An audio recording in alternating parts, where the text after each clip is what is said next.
នេះគឺជាវីដេអូទី1របស់ខ្ញុំបាទនាពេលព្រឹកថ្ងៃទី2នៅក្នុងខែឧសភា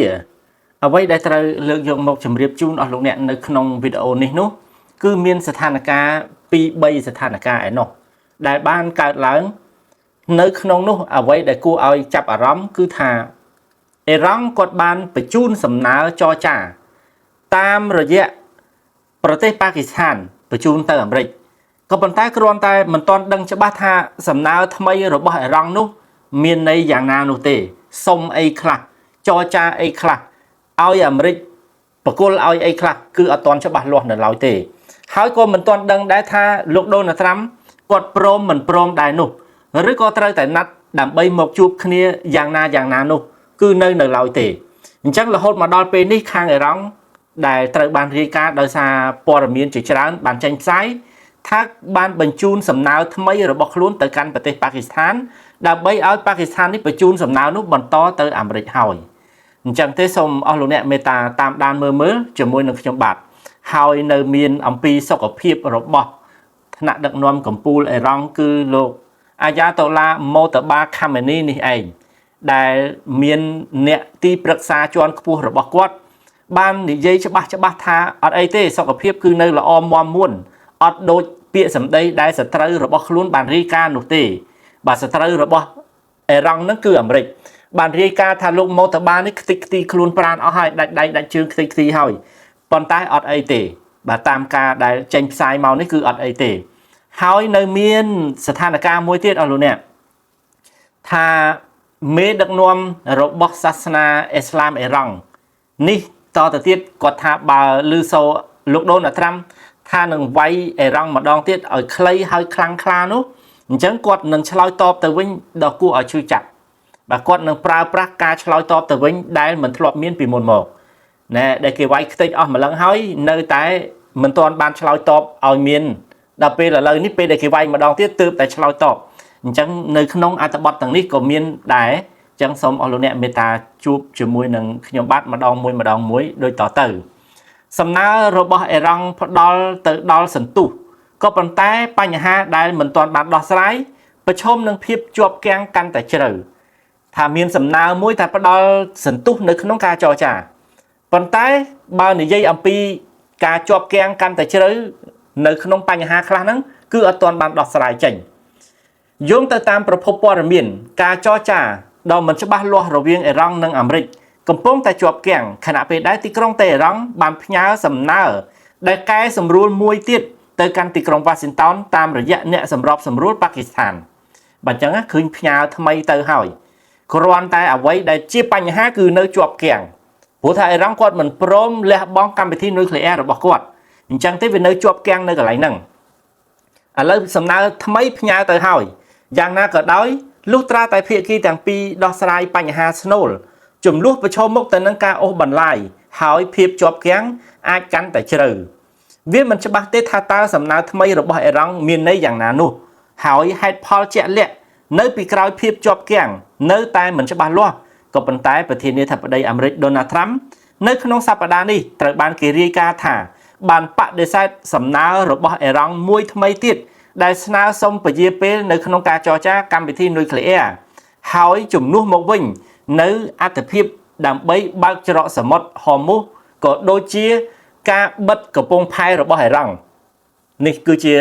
រឿងដែលលោកដូណាល់ត្រាំបានបដិសេធគាត់អត់ទទួលយកទេបើសិនជាមិនដោះស្រាយនុយក្លេអ៊ែរហើយទៅឲ្យបើកច្រកសមុទ្រហ័រមូសហើយនឹងបើកកំពង់ផែរបស់អេរ៉ង់ដោយកងទ័ពជើងទឹករបស់អាមេរិកនោះគឺលោកដូណាល់ត្រាំគាត់បានបដិសេធនឹងគឺបដិសេធមួយហើយឥឡូវសំណើថ្មីមួយនេះទើបតែដាក់ទៅទៀតដាក់កាលពីយប់មិញនេះឯងតាមប្រទេសប៉ាគីស្ថានអញ្ចឹងទៅដល់ដៃអាមេរិកនឹងគិតយ៉ាងណានោះពេលដែលខ្ញុំដឹងខ្ញុំនឹងជម្រាបជូនអស់លោកអ្នកហើយក៏បើសិនជាខ្ញុំបាទដឹងថាសំណើថ្មីនោះគឺជាអ្វីទៀតអញ្ចឹងខ្ញុំនឹងជម្រាបជូនអស់លោកអ្នកតាមនឹងអញ្ចឹងទៅបាទអញ្ចឹងដឹងមកបន្តិចជម្រាបជូនបន្តិចដឹងបន្តិចក៏រាយការណ៍បន្តិចនេះឯងអញ្ចឹងសូមអស់លោកអ្នកមេត្តាតាមដានជាមួយនឹងខ្ញុំបាទកុំដាច់ឲ្យសោះបាទអស់លោកអ្នកណា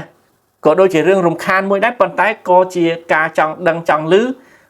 អំពីសេដ្ឋកិច្ចរបស់ពិភពលោកផងអំពីសេដ្ឋកិច្ចគ្រួសារខ្លួនឯងផងនេះឯងបាទសូមបន្តទៅទៀត សារព័ត៌មាន Axios បានរាយការណ៍កាលពីថ្ងៃពុធថាសហរដ្ឋអាមេរិកនៅតែមានការព្រួយបារម្ភយ៉ាងខ្លាំងអំពីកម្មវិធីនុយក្លេអ៊ែររបស់អ៊ីរ៉ង់ដែលបង្ហាញថាបញ្ហានេះនៅតែមិនទាន់បានដោះស្រាយពីការចរចាជុំមុននោះទេអញ្ចឹងរឿងការចរចាកាលពីលើកមុនមានច្រើនលើកអត់ទាន់បានដោះស្រាយដែលធ្វើឲ្យអាមេរិកនេះមានការព្រួយបារម្ភមិនមែនគេព្រួយបារម្ភខ្លាចទេគឺគេព្រួយបារម្ភដោយមិនបានដោះស្រាយបាទអញ្ចឹងបញ្ជាក់នៅកន្លែងហ្នឹងការស្នើរបស់អ៊ីរ៉ង់នៅក្នុងការពជាពេលការចរចាកម្មវិធីនុយក្លេអ៊ែររបស់ខ្លួនបានបង្ហាញអំពីភាពលំបាកនិងគួរឲ្យធុញទ្រាន់នៃបញ្ហាទាំងអស់នេះអញ្ចឹងឃើញទេចេះតែពជាពេលមិនដោះស្រាយពជាពេលមិនចរចាអញ្ចឹងវាធ្វើឲ្យអ្នកដែលគេចូលចរចាហ្នឹងគេធុញគេទ្រាន់គេដែរអ្វីដែលនៅតែមិនទាន់បានចម្លើយគឺអនាគតនៃច្រកសមុទ្រហូមូសអញ្ចឹងភាពជាប់គាំងគឺនៅកន្លែងហ្នឹងច្រកសមុទ្រហូមូសអត់ទាន់ដឹងពីអនាគតរបស់វាថាបើកឬក៏យ៉ាងណានោះទេនៅក្នុងសេចក្តីថ្លែងការណ៍ជាលាយលក្ខណ៍អក្សរមួយកាលពីម្សិលមិញមេដឹកនាំកម្ពុជាអ៊ីរ៉ង់គឺលោកម៉ូតាបាខាម៉ានីបានបញ្ជាក់ជាថ្មីអំពីចេតនារបស់សាធារណរដ្ឋអ៊ីស្លាមអ៊ីរ៉ង់នៅក្នុងការរក្សាគ្រប់គ្រងទៅលើច្រកសមុទ្រដ៏សំខាន់មួយនេះឃើញទេគាត់ចង់យកច្រកសមុទ្រហ្នឹងយកមកកាន់ខ្លួនឯងតែម្ដងលោកម៉ូតាបាខាម៉ានីហ្នឹងគាត់សរសេរជាលាយលក្ខណ៍អក្សរគាត់ថាគាត់ចង់បានកាន់កាប់ដល់ខ្លួនឯងពេលណាគាត់បើកពេលណាគាត់បិទគឺជារឿងរបស់គាត់សួរគេព្រមអត់អស់លោកអ្នកដែលនៅជុំវិញហ្នឹងដូចជាគុយវ៉ែតដូចជាប្រទេសអារ៉ាប់រួមអារ៉ាប៊ីសាអូឌីតអ៊ីរ៉ាក់ផ្សេងនៅក្នុងហ្នឹងសួរថាគេព្រមអត់ព្រោះសមុទ្រហ្នឹងមិនដែលមានអ៊ីរ៉ង់ឯណាមកកាន់កាប់កាលពីមុនសង្គ្រាមដល់ពេលមានសង្គ្រាមគេវាយទួកម្លឹងហើយនៅទាកាន់កាប់ទៀតនៅទាថាបោះអញចឹងទៀតចុះគេត្រូវការប្រើយ៉ាងម៉េចបើគេត្រូវការប្រើដែរហ្នឹងមិនមែនជាកម្មសិទ្ធិរបស់អ៊ីរ៉ង់ឯណាបាទអញ្ចឹងអ្វីដែលគាត់សរសេរជាលាយលក្ខណ៍អក្សរមួយកាលពីម្សិលមិញហ្នឹងគឺគាត់ចង់កាន់កាប់សមុទ្រហ្នឹងតែម្ដងបាទដែលចំហមួយត្រូវបានបដិសេធឃើញទេគេបដិសេធហើយដោយអ្នកណាគេដោយសម្ព័ន្ធមិត្តនៅក្នុងតំបន់ដែលជិតស្និទ្ធបំផុតជាមួយនឹងទីក្រុងវ៉ាស៊ីនតោនអ្នកណាក៏ដោយដែលជាសម្ព័ន្ធមិត្តរបស់អាមេរិកគឺគេអត់ព្រមឲ្យអ៊ីរ៉ង់ឬក៏គេបដិសេធសំណើរបស់អ៊ីរ៉ង់ដែលសរសេរជាលាយលក្ខណ៍អក្សរសុំកាន់កាប់ច្រកសមុទ្រហូមូសនោះទេគេអត់ព្រមទេដែលខ្លាចលទ្ធផលណាមួយដែលធ្វើឲ្យទីក្រុងតេហ៍រ៉ង់មានឥទ្ធិពលលើច្រកសមុទ្រនេះគេខ្លាចនៅក្នុងចំណុចហ្នឹងព្រោះថ្ងៃណាមួយទៅគាត់មានឥទ្ធិពលខ្លាំងគាត់ចង់បើកចង់បិទអញ្ចឹងគេឯងគ្រប់គ្នាមិនស្គមស្រក់សាច់អស់ហើយនៅពេលនោះឯងបាទអញ្ចឹងគឺអត់បានទេចំណុចមួយទៀតនៅតែមិនច្បាស់លាស់ថាតើអនាគតកងជីវពលប្រដាប់អាវុធក្តីមីស៊ីលផ្លោងក្តីនិងដ្រូនក្តីរបស់អ៊ីរ៉ង់គឺអត់ទាន់ច្បាស់នៅឡើយទេអញ្ចឹងសួរថាចរចាយ៉ាងម៉េចសួរថាអ៊ីរ៉ង់នៅតែឧបត្ថម្ភទៅដល់កងជីវពលនៅតាមប្រទេសមួយដើម្បីកងជីវពលទាំងអស់នោះធ្វើទុកបុកម្នេញទៅដល់រដ្ឋាភិបាលប្រទេសនោះឬក៏យ៉ាងម៉េចនៅតែកាន់ទៀតឬក៏យ៉ាងម៉េចឥឡូវឧទាហរណ៍ដូចជាប្រទេសយេម៉ែនអញ្ចឹងមានក្រុមហ៊ូទីមួយក្រុមហ្នឹងគាត់វាយបំបែកខ្ទេចអស់រដ្ឋបាលឬក៏យើងហៅថារដ្ឋាភិបាលរបស់ប្រទេសនោះអត់ឲ្យនៅស្រុកបានរត់ចែកចានចែកឆ្នាំងអស់លីងអញ្ចឹងការគ្រប់គ្រងរបស់អ៊ីរ៉ង់ធ្វើដូច្នោះថាតើគេព្រមទទួលយកអត់ដូចជានៅលីបង់រាល់ថ្ងៃកំពុងតែអាយាយប្រទេសចង់ខ្ទេចអស់ហើយដោយសារអីដោយសារក្រុមហេសបូឡាតែងតែមិនព្រមបញ្ចប់សង្គ្រាមឥឡូវនេះអ៊ីស្រាអែលហើយនឹងហេសបូឡាចោទដាក់គ្នាទៅវិញទៅមកអំពីបទឈប់បាញ់អ៊ីស្រាអែលបានចរចាជាមួយនឹងលីបង់ហើយបង្កើតនៃបទឈប់បាញ់រយៈពេលណាមួយចឹងទៅដល់ពេលឥឡូវនេះគឺក្រុមហេសបូឡានេះនៅតែផ្លោងដាក់អ៊ីស្រាអែលដដែលដែលអ៊ីស្រាអែលចោទប្រកាន់ថាក្រុមហេសបូឡានៅតែបំពេញបទឈប់បាញ់អញ្ចឹងអ៊ីស្រាអែលក៏បានវាយទៅវិញហើយខាងលីបង់ឯនោះហើយនឹងហេសបូឡាឯនោះគាត់មានគ្នាពីរនាក់ឯងគាត់រួមគ្នាចោទមកអ៊ីស្រាអែលវិញថាអ៊ីស្រាអែលរំលោភបទឈប់បាញ់ទៀតបាទអញ្ចឹងចោទទៅចោទមកឥឡូវនៅទីបំផុតលីបង់កំពុងតែខ្ទេចខ្ទីមនុស្សស្លាប់រាល់ថ្ងៃមនុស្សរបួសរាល់ថ្ងៃមនុស្សរាប់លាននាក់អត់អាចនៅផ្ទះបាននៅភាគខាងត្បូងលីបង់ហ្នឹងអញ្ចឹងសួរថាឲ្យអ៊ីរ៉ង់នេះនៅតែកាន់កាប់ក្រុមជីវពលប្រដាប់អាវុធទាំងអស់នេះទៀតឬក៏យ៉ាងម៉េចដោយហាម៉ាស់ធ្វើឲ្យតំបន់កាហ្សាត្រូវបានអ៊ីស្រាអែលព្យួរខ្ទេចហើយឥឡូវនៅមានមួយអ៊ីស្រាអែលកំពុងតែវាយនៅតំបន់កាហ្សាម្ដងម្កាលទៀតមនុស្សមានរបួសមានស្លាប់តាមនឹងតទៅទៀតដោយសារក្រុមហាម៉ាស់នេះឯងអញ្ចឹងសួរថាឲ្យអ៊ីរ៉ង់នៅតែមិនអាចចរចាបានរឿងកងជីវពលប្រដាប់អាវុធនេះឬក៏យ៉ាងណា ហើយនឹង missile ហើយនឹង drone តទៅទៀតនេះមិនទាន់បាននិយាយគ្នាឲ្យច្បាស់លាស់នៅក្នុងរឿងនេះនៅឡើយទេអញ្ចឹងអនាគតគឺអត់ទាន់ច្បាស់លាស់នៅក្នុងរឿងនេះនៅឡើយទេបាទឲ្យតែអេរ៉ង់ហើយនៅតែធ្វើអញ្ចឹងទៀតមជ្ឈមបូព៌ាអត់បានសុខទេបាទអស់លោកអ្នកដែលអេរ៉ង់គាត់បានប្រើប្រាស់ធ្វើឲ្យប្រទេសជិតខាងនេះមានការលំបាកអសន្តិសុខពេញប្រទេសជិតខាងតែម្ដងអញ្ចឹងរឿងមីស៊ីលផ្លោងរឿងដ្រូនរឿងកងជីវពលនឹងឯងប្រទេសជិតខាងគឺអត់បានសុខទេអត់មានស្ថិរភាពនោះឯងអញ្ចឹងគេចង់និយាយពីកន្លែងហ្នឹងទៀតបាទនេះគឺជារឿងមួយដែលពាក់ព័ន្ធទៅនឹងអ្វីដែលអេរ៉ង់គាត់បានផ្ញើនៅសំណើថ្មីទៅដល់អាមេរិកតាមប៉ាគីស្ថានឥឡូវនេះសំណើនោះយ៉ាងណាហើយលោកដូណាល់ត្រាំគាត់ព្រមយ៉ាងណាពេលដែលខ្ញុំទទួលបានខ្ញុំនឹងរាយការណ៍ជូនអស់លោកអ្នកបន្តទៅទៀតអញ្ចឹងទេសូមអស់លោកអ្នករងចាំទៅចោះអស់លោកអ្នកឥឡូវនិយាយអំពីសុខភាពរបស់លោក Mojtaba Khamenei គាត់ថាអត់អីទេបាទទីប្រឹក្សារបស់គាត់បានទទូចអញ្ចឹងថាមេដឹកនាំកម្ពុជារបស់អេរ៉ង់នេះគឺអត់អីទេនៅសុខភាពល្អនៅឡើយទេហើយរាល់ថ្ងៃនេះលោក Mojtaba កំពុងតែត្រួតពិនិត្យមើលការចរចារវាងអេរ៉ង់ហើយនិងអាមេរិកគឺគាត់នៅ control នឹងនៅឡើយទេព្រោះគាត់អស់លោកអ្នកជ្រាបហើយណាថាគាត់នេះតាំងពីឪពុកបានស្លាប់ទៅគឺត្រូវរបួសលាក់ខ្លួនរហូតមកដល់ថ្ងៃនេះគឺអត់ដែលបានចេញជាសាធារណៈទេទើបតែម្សិលមិញបានចេញលិខិតជាលាយលក្ខណ៍អក្សរមួយសុំកាន់កាប់ច្រកសមុទ្រហូម៉ូសគេអត់ព្រមឥឡូវនេះអ្វីដែលទីប្រឹក្សារបស់គាត់បានទទូចទៀតថាគាត់នៅមានសុខភាពល្អនៅឡើយទេបាទអញ្ចឹងខ្ញុំសង្ខេបនឹងគឺប៉ុណ្្នឹងចោះអត់អីទេបាទយ៉ាងណាបើល្អមិនល្អចេញមកចរចាមួយគេមកនិយាយមួយគេឲ្យគេឃើញគេច្បាស់មកនឹងបានចាត់ទុកថាជាអ្នកក្លាហានបើគ្រាន់តែនិយាយឲ្យកិច្ចចូលក្នុងរូងក្រោមដីបាត់ដដែលនៅចរចាធ្វើមិនកើតបាទនៅដោះស្រាយធ្វើមិនកើតកិច្ចការងារធំណាមិនចេញលាត់ដៃអាវលាត់ជើងខោដើម្បីចុះត្រួតពិនិត្យនោះបើគាត់គ្រាន់តែនៅតែក្នុងរូងក្រោមដីដដែលហ្នឹងអរលោកអ្នកអញ្ចឹងខ្ញុំសង្ខេបប៉ុណ្ណេះចុះអំពីសុខទុក្ខរបស់លោក Mojtaba ឥឡូវនេះសូមនិយាយអ្វីដែលខាងមេបញ្ជាការដ៏មានឥទ្ធិពលម្នាក់របស់ក្រមឆ្មាំបដិវត្តអ៊ីស្លាមអេរ៉ង់គាត់បាននិយាយទៅនឹងរបាយការណ៍ដែលលោកដូណាល់ត្រាំថានឹងរៀបចំ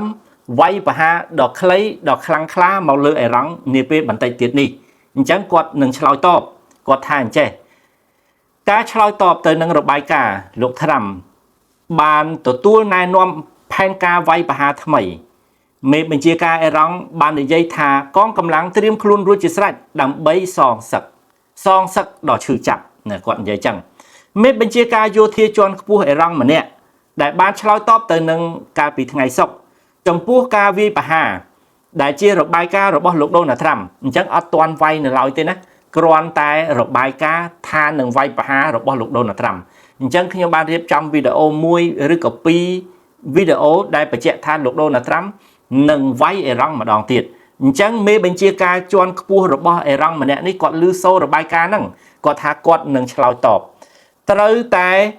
វាយប្រហារទៅលើអេរ៉ង់ដែលជាផែនការរបស់លោកដូណាល់ត្រាំហើយអេរ៉ង់ក៏បានព្រមានថាផែនការនោះត្រូវតែឆ្លើយតបត្រូវតែសងសឹកជាបន្តបន្ទាប់ត្រូវតែសងសឹកជាទូលំទូលាយត្រូវតែសងសឹកដោយឈឺចាប់ណែមេបញ្ជាការហ្នឹងគឺគាត់បាននិយាយចឹងសងសឹកដោយបន្តបន្ទាប់សងសឹកដោយទូលំទូលាយនិងសងសឹកដោយឈឺចាប់បាទចុះឥឡូវគេវាយមកស្ទុះមកហ្នឹងមិនព្រមសងសឹកផងទៅបាទមិនក៏មិនព្រមសងសឹកដល់ទូលំទូលាយដល់ឈឺចាប់ទៅបាទវាយហើយឧត្តមសេនីយ៍ឯកម្នាក់នោះគាត់មានឈ្មោះថាស៊ីយេតម៉ាជិតមូសាវីមេបញ្ជាការកងកម្លាំងអាកាសរបស់កងឆ្មាំបដិវត្តអ៊ីស្លាមដ៏មានឥទ្ធិពលបាននិយាយនៅក្នុងសេចក្តីថ្លែងការណ៍មួយដែលបានបង្ហោះនៅលើប្រព័ន្ធផ្សព្វផ្សាយសង្គមគាត់និយាយថាយើងនឹងឆ្លើយតបទៅនឹងប្រតិបត្តិការសត្រូវណាមួយមិនថាការវាយប្រហាររយៈពេលខ្លីភ្លាមឬក៏ផ្សេងទៀតជាមួយនឹងការសងសឹកជាបន្តបន្ទាប់ដ៏ទូលំទូលាយដ៏ឈឺចាប់អ្នកព័ត៌មាន Axios គឺលោក Barek Ravid គាត់បាននិយាយថាលោកត្រាំត្រូវបានគេជូនដំណឹងរយៈពេល45នាទីនៅថ្ងៃប្រហ័សដោយមេបញ្ជាការយោធាកំពូលអំពីផែនការប្រតិបត្តិការថ្មីសម្រាប់ការវាយប្រហារដែលអាចកើតមានប្រឆាំងទៅនឹងអេរ៉ង់ដោយដកស្រង់សម្ដីមន្ត្រីជាន់ខ្ពស់អាមេរិកពីររូបអញ្ចឹង Axios គេបញ្ជាក់ឲ្យថាលោកត្រាំកំពុងតែទទួលពីការណែនាំ របស់មេបញ្ជាការកម្ពុជារបស់អាមេរិកហ្នឹងថានឹងវាយអ៊ីរ៉ង់អញ្ចឹងទៅដូច្នេះហើយស្រាប់តែមេបញ្ជាការដ៏មានឥទ្ធិពលម្នាក់របស់អ៊ីរ៉ង់ដែលមានឈ្មោះថាឧត្តមសេនីយ៍ឯកផ្កាយ3ស៊ីយិតម៉ាជីតមូសាវីនេះគាត់ថាគាត់នឹងសងសឹកគាត់នឹងសងសឹកត្រឡប់ទៅវិញលោកបាននិយាយថាពីមុនជំរឹះដែលបញ្ចូលរលកនៃការវាយប្រហាររយៈពេលខ្លីនិងខ្លាំងក្លាទៅលើអ៊ីរ៉ង់រួមទាំងការវាយប្រហារទៅលើទីតាំងហេដ្ឋារចនាសម្ព័ន្ធផងដែរទាំងក្រសួងការពារជាតិអាមេរិកទាំងសេតវិមានបានបញ្ជាក់អំពីរបាយការណ៍អាស៊ីអូនេះហើយលោកត្រាំដែលបានថ្លែងនៅថ្ងៃពហុជាមួយនឹង Newsmax បានទទូចម្ដងទៀតថាអាមេរិកបានឈ្នះសង្គ្រាមជាមួយនឹងអ៊ីរ៉ង់រួចហើយក៏ប៉ុន្តែលោកបាននិយាយថាខ្ញុំចង់ឈ្នះឲ្យមានលទ្ធផលធំធេងចង់បានឲ្យមានលទ្ធផលធំធេងគាត់ចង់អញ្ចឹងទៀតអញ្ចឹងលទ្ធផលធំធេងរបស់លោកដូណាល់ត្រាំដែលចង់បាននោះគឺអីគឺត្រូវតែធានាថាអ៊ីរ៉ង់មិនមាននុយក្លេអ៊ែរទេបាទលទ្ធផលដ៏ធំធេងដែលគាត់ចង់បាននោះគឺអញ្ចឹងហើយឬសូចឹងហើយបានជាមេបញ្ជាការដ៏មានឥទ្ធិពលរបស់អ៊ីរ៉ង់ឧត្តមសេនីយ៍ឯកនេះគឺគាត់និយាយថាគាត់នឹងសងសឹកដ៏ទូលំទូលាយសងសឹកដ៏ឈឺចាប់សងសឹកជាបន្តបន្ទាប់បាទគឺគាត់និយាយអញ្ចឹងឯងបាទអញ្ចឹងយ៉ាងណានោះចាំមើលទៅថាត្រាំវាយមែនឬក៏មិនមែនហើយនឹងមានការសងសឹកឬក៏អត់ហើយក៏ចាំមើលតទៅទៀតថាសំណើសុំការចរចាជាមួយនឹងអាមេរិកថ្មីនេះដែលបញ្ជូនថ្មីកាលពីយប់ថ្ងៃសុក្រមិញនេះឯងទៅដល់ដៃត្រាំយល់ព្រមឬក៏អត់ហើយវាគឺជាអ្វីខ្លះនោះឯងបាទអញ្ចឹងសូមអស់លោកអ្នកមេត្តាទទួលជ្រាបក៏ជ្រាបដោយរីករាយហើយក៏សូមអរគុណចំពោះការតាមដាន